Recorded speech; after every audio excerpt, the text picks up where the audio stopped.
అందరికీ నమస్కారం. Telugu Desam party, Janasena, BJP కూటమి ఎన్డీఏ కూటమి అధికారంలోకి వచ్చి ఇంకా 3 నెలలు కూడా పూర్తిగా అవల.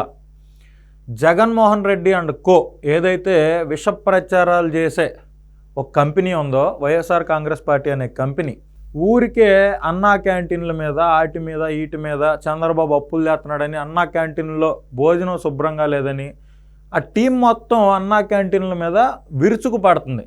దానికి కారణం ఏంటంటే, గత 5 సంవత్సరాల జగన్మోహన్ రెడ్డి గారి ప్రభుత్వంలో ఒక్క రూపాయి కూడా పంచాయతీల అకౌంట్లో వేయలా. 14th ఫైనాన్స్ కమిషన్ డబ్బులు కానీ, 15th ఫైనాన్స్ కమిషన్ నుంచి, కేంద్ర ప్రభుత్వం నుంచి డైరెక్ట్గా వచ్చే పంచాయతీల అభివృద్ధి కోసం, పంచాయతీల్లో ప్రజలకు కావాల్సిన ఇన్ఫ్రాస్ట్రక్చర్ డెవలప్మెంట్ కోసం వాడాల్సిన డబ్బుల్ని ఒక్క రూపాయిని కూడా వాళ్ళ అకౌంట్లో జగన్మోహన్ రెడ్డి గారి ప్రభుత్వం వేయలా. చంద్రబాబు నాయుడు గారి ప్రభుత్వం, జనసేన, తెలుగుదేశం, బీజేపీ కూటమి ప్రభుత్వం అధికారంలోకి వచ్చి రాగానే 15th ఫైనాన్స్ కమిషన్ డబ్బులు 1452 కోట్ల రూపాయల డబ్బుల్ని ఏ పంచాయతీకి ఆ పంచాయతీకి, ఏ మున్సిపాలిటీకి ఆ మున్సిపాలిటీకి వేశారు. వేసిన తర్వాత చంద్రబాబు నాయుడు గారు, పవన్ కళ్యాణ్ గారు, బీజేపీ నాయకులు, ఎమ్మెల్యేలు, మినిస్టర్లు అందరూ కలిసి గ్రామ సభలు దేశంలోనే ఎక్కడా లేని విధంగా ఒకే రోజు 13,326 పంచాయతీల్లో గ్రామ సభలు ఏర్పాటు చేశారు. జగన్మోహన్ రెడ్డి పరిపాలించిన 5 సంవత్సరాల్లో ఏ రోజైనా చెట్లు కొట్టకుండా, పిల్లల్ని స్కూళ్ళకి సెలవు లేకుండా, ఎప్పుడన్నా ఒక్క రోజైనా జనాన్ని బస్సుల్లో తోలకుండా ఒక మీటింగ్ అన్నా అటెండ్ చేశాడా? ఒక్క రోజైనా లైవ్లో ప్రజల కోసం, ప్రజల అభివృద్ధి కోసం, గ్రామాల అభివృద్ధి కోసం మాట్లాడా? ఎప్పుడు చూడు మైకు తీసుకొని నేను బటన్లు నొక్కుతున్నాను అంటాం. పవన్ కళ్యాణ్ గారి మీద, చంద్రబాబు నాయుడు గారి మీద, లోకేష్ గారి మీద విపరీతమైన విమర్శలు కురిపించడం తప్పితే, ఆయన వల్ల గ్రామ పంచాయతీల్లో డెవలప్మెంట్ అనేది ఒక్క పావలా అన్న ఉందేమో ఒకసారి ఆంధ్ర రాష్ట్ర ప్రజలు గమనించాల్సిన అవసరం ఉంది. ఆయన దీన్ని ఎక్కడ ఎవరు ప్రమోట్ చేస్తారో అనే భయంతో అన్నా క్యాంటీన్ల మీద విషం చెమ్మటం మొదలుపెట్టాడు. జగన్మోహన్ రెడ్డి హయాంలో ఒక్క గ్రామంలో అయినా ఒక్క సీసీ రోడ్డు, 100 మీటర్ల సీసీ రోడ్డు వేసిన జ్ఞాపకం ఎవరికన్నా ఉంటే ఒక్కసారి చెప్పండి. మీ వైఎస్ఆర్ కాంగ్రెస్ పార్టీకి సంబంధించిన సర్పంచ్ అభ్యర్థుల నామినేషన్లు వేయించుకొని, తెలుగుదేశం పార్టీకి సంబంధించిన అంజిరెడ్డి తాత లాంటి తెలుగుదేశం పార్టీ కార్యకర్తలు ఎవరైతే సర్పంచ్ ఎన్నికల్లో పోటీ చేయాలనుకుంటున్నారో వాళ్ళందరి మీద దౌర్జన్యం చేసి, వాళ్ళ నామినేషన్ పేపర్లు చింపేసి, వాళ్ళ నామినేషన్లు వేయకుండా దౌర్జన్యం చేసి 90% పంచాయతీల్లో వైఎస్ జగన్మోహన్ రెడ్డి ఆ పార్టీకి సంబంధించిన సర్పంచుల్ని గెలిపించే విధంగా చేశాడు. అంత దరిద్రమైన పరిపాలన జగన్మోహన్ రెడ్డి చేసినప్పటికీ ఏ ఒక్క సర్పంచ్ చేతైనా ఒక్క గ్రామంలో అయినా ఒక్క 100 మీటర్ల సీసీ రోడ్డు వేయించగలిగాడా? లేదు. అన్నా క్యాంటీన్ల మీద అయితే విపరీతమైన విషం చిమ్ముతాడు. ఇప్పుడు వచ్చిన ఎన్డీఏ ప్రభుత్వం 1452 కోట్ల రూపాయలు ఏదైతే 15th ఫైనాన్స్ కమిషన్ ద్వారా ఆంధ్ర రాష్ట్రానికి వచ్చిందో, ఒకేసారి 1000 కోట్ల రూపాయలు, దాదాపుగా 998 కోట్ల రూపాయలు గ్రామ పంచాయతీల అకౌంట్లకి, 454 కోట్ల రూపాయలు నగర పంచాయతీలకి వేయడం జరిగింది. వీటి ద్వారా గ్రామాల్లో సీసీ రోడ్లు ఎక్కడెక్కడ లేవు, ఎవరెవరికి ఇంకా విద్యుత్ కనెక్షన్లు లేవు, ఎవరెవరికి ఇంకా వాటర్ కనెక్షన్లు లేవు, ఎక్కడెక్కడ మనం అభివృద్ధి చేయాల్సిన పని ఉంది, ఎవరెవరికి ఇంకా ఎల్పిజి కనెక్షన్లు ఇవ్వాల్సిన పని ఉంది, ఎవరెవరికి ఇంకా మరుగుదొడ్లు లేవు అని ఆలోచిస్తున్నటువంటి ప్రభుత్వం ఈ ఎన్డీఏ ప్రభుత్వం. స్వర్ణ గ్రామ పంచాయతీ కార్యక్రమం, ప్రతి గ్రామం అభివృద్ధి చెందాలనే ఉద్దేశంతో ఇక్కడ ఉన్న ఎన్డీఏ ప్రభుత్వం పనిచేస్తుంది.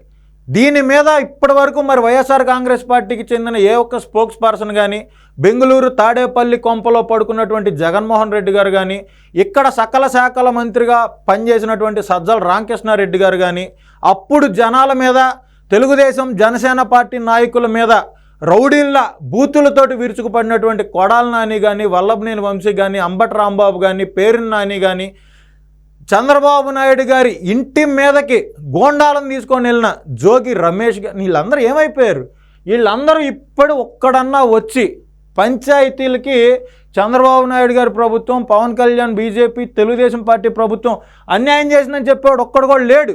ఈ డబ్బులేసిందే కాక గ్రామాల అభివృద్ధి బాధ్యతని ఎన్డీఏ ప్రభుత్వం తీసుకుంది. ఏ విధంగా అంటే, మీ గ్రామంలో మీరందరూ కలిసి వెళ్ళి గ్రామ సభ నిర్వహించుకోండి, మీకు ఎక్కడెక్కడ ఏ ఏ సమస్యలు ఉన్నాయో అవన్నీ తీర్మానాలు చేసుకోండి, ఆ తీర్మానాలన్నింటినీ మీరు ప్రభుత్వాన్ని ఉపయోగించుకొని మీ గ్రామాన్ని అభివృద్ధి చేసే క్రమంలో Mahatma Gandhi national rural employment కింద నిధులు మేము అందిస్తాం అంటూ దాదాపుగా 87 రకాల పనుల్ని ఎంఎన్ఆర్ఈజీఎస్లో కలిపి, ఉపాధి హామీ పథకంలో కలిపి వాళ్ళందరికీ గ్రామాల అభివృద్ధి మీద పూర్తిగా గ్రామస్తులకే బాధ్యతను అప్పచెప్పింది ఈ ప్రభుత్వం. జగన్మోహన్ రెడ్డికి కానీ, వైఎస్ఆర్ కాంగ్రెస్ పార్టీ నాయకులకు కానీ, వైఎస్ఆర్ కాంగ్రెస్ పార్టీలో పదవులు అనుభవించి ఒక్క పావలాకు కూడా గ్రామాల అభివృద్ధికి పనికిరాని సన్నాసులు కానీ ఒక్కడైనా ఈ పంచాయతీల మీద, ఈ పంచాయతీల్లో జరిగిన గ్రామ సభల మీద, ఈ పంచాయతీలకి ఈ ఎన్డీఏ ప్రభుత్వం కేటాయించిన నిధుల మీద మాట్లాడే సిగ్గు శరం ఉందేమో ఒకసారి మాట్లాడండి. ఇది కాక 90% మంది మీ సర్పంచులనే మీరు గెలిపించుకున్నారుగా దౌర్జన్యాలు చేసి. ఇప్పుడు డైరెక్ట్గా మీ పార్టీకి అత్యంత భక్తులైన, మీ పార్టీకి అత్యధికంగా పనిచేసేటువంటి ఆ సర్పంచులు 90% మంది దగ్గరికి వెళ్ళి, బాబు నీ అకౌంట్లో నిజంగానే డబ్బులు బండి అని ఇంకా వైసీపీకి భజన చేసేవాళ్ళు గ్రామస్థాయిలో ఎవరైనా ఉంటే ఒకసారి అడగండి. 10 లక్షల బండి అని, 15 లక్షల బండి అని, 8 లక్షల బండి అని, అది బేసిక్గా మనుషులు ఎంతమంది ఉంటారో వాళ్ళ ప్రాతిపదికన పంచాయతీలకి డబ్బులు విడుదల చేస్తారు సెంట్రల్ గవర్నమెంట్ వాళ్ళు. అదంతా ఒకసారి అడిగి తెలుసుకోండి. జగన్మోహన్ రెడ్డి ప్రభుత్వంలో ఎమ్మెల్యే వెళ్తే, మినిస్టర్ వెళ్తే, ముఖ్యమంత్రి వెళ్తే చల్లడానికి సున్నానికి డబ్బులు లేవు, కానీ చెట్లు కొట్టడానికి డబ్బులు వచ్చినాయి. వాటర్ ఫిల్టర్లు బాగు చేసుకోవడానికి, ఫిల్టర్ బెడ్లలో ఇసుక మార్చుకోవడానికి డబ్బులు లేవు, కానీ స్కూళ్ళకి సెలవులు ఇవ్వడానికి, ఆయన సభకి జనాలను తోలుకురావడానికి బస్సులకు డబ్బులు వచ్చినాయి. ఒక్క సిమెంట్ రోడ్డు వేసిన పాపాన పోలా, ఒక్క గ్రామంలో పారిశుద్ధ్యాన్ని పట్టించుకున్న పాపాన పోలా, ఒక్క సర్పంచ్కి పనిచేసిన పాపాన బోలా. పైగా అభివృద్ధికి నిర్వచనం ఏంటని అడిగితే వాళ్ళని ఒక ఆర్బీకే సెంటర్ కడితే, ఒక గ్రామ సచివాలయంలో స్టాఫ్ని రిక్రూట్ చేస్తే పని లేకపోయినా ఆ గ్రామాల్లో మత్స్యశాఖ అసిస్టెంట్లని, వెటర్నరీ ఆ ఊళ్ళో ఆల్రెడీ వెటర్నరీ హాస్పిటల్ ఉన్నా కూడా వెటర్నరీ అసిస్టెంట్లని రిక్రూట్ చేసేసి ప్రజల సొమ్ముని దోచిపెడతా, వాలంటీర్లను విపరీతంగా వాడి ప్రజా సంపద మొత్తాన్ని వాళ్ళకు దోచిపెట్టి ఆంధ్ర రాష్ట్రంలో ఉన్న ప్రతి గ్రామాన్ని అభివృద్ధికి పనికి రాకుండా చేసింది జగన్మోహన్ రెడ్డి ప్రభుత్వం.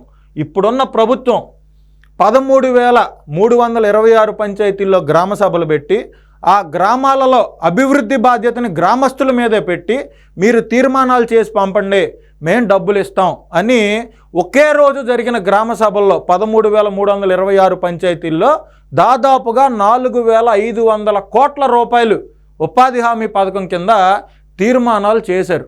వాటన్నిటినీ పని చేస్తారు. ఇది పని చేసే ప్రభుత్వమే కానీ ఒకళ్ళని బూతులతోటి ఊరికే వాళ్ళ పిల్లలను తీసుకొచ్చి, ఇళ్లల్లో ఆడవాళ్ళని తీసుకొచ్చి ఊరికే బటన్లు నొక్కుతానని కపట మాటలు చెప్పి ఇళ్లల్లో ఎలికలు పట్టడానికి కోట్లు, కిటికీలు పెట్టుకోవడానికి కోట్లు, ఎగ్ పఫ్ఫలోకి కోట్లు ఖర్చు పెట్టే ప్రభుత్వం కాదని ఎప్పటికైనా దయచేసి ఇంకా గ్రామస్థాయిలో వైఎస్ఆర్ కాంగ్రెస్ పార్టీకి భజన చేస్తున్నటువంటి సోకాళ్ళు గొర్రెలు ఇని ఏది అభివృద్ధికి పునాదో తెలుసుకొని, ఏదైతే గ్రామాభివృద్ధికి ఏ ప్రభుత్వం సహకరిస్తుందో ఇప్పటికన్నా తెలుసుకొని, నాడేంటి నేడేంటి అనేది తెలుసుకొని మీరు ఇక ముందు నిర్ణయాలు తీసుకోవాలని మనస్ఫూర్తిగా కోరుకుంటూ అందరికీ నమస్కారం.